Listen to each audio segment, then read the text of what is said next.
watching us. Are we the people responsible for the chaos that is enveloping America? That is the subject of this evening's Talking Points memo.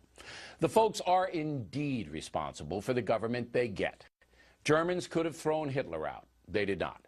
Russians fought hard for Stalin. The Chinese surrendered to Mao. The Cubans allowed Fidel Castro to take away their liberty. The folks are responsible. And now Americans are faced with a citizen challenge, not at the levels of totalitarianism, but a very serious economic situation. Yesterday, the Government Accountability Office, the nonpartisan investigative arm of Congress, released its annual audit of the U.S. government. The report covers the fiscal years 2011 and 12. The conclusion of the report is this, quote, absent policy changes, the federal government continues to face an unsustainable fiscal path. Let me repeat that. Absent policy changes, the federal government continues to face an unsustainable fiscal path.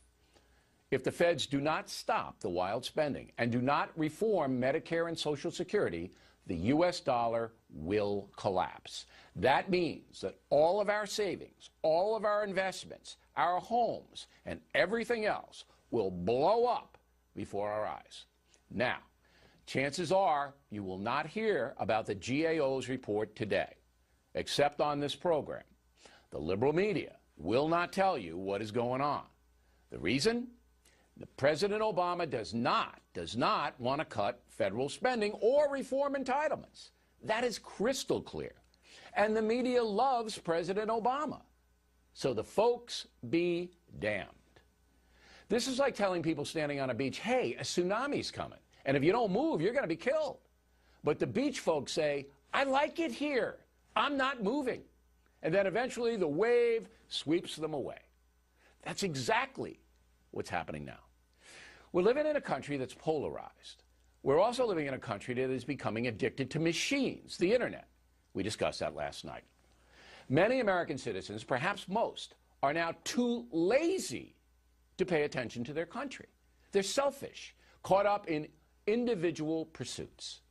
Thus, the federal government has been allowed by we the people to get out of control. Last year, the Fed spent $1.1 trillion more than the government took in.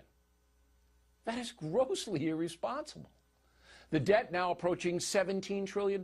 President Obama, the biggest spending chief executive in history.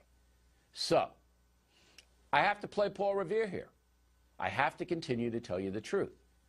But I also believe many Americans simply will not listen. And even worse, they are not smart enough to even care. Disaster could be coming.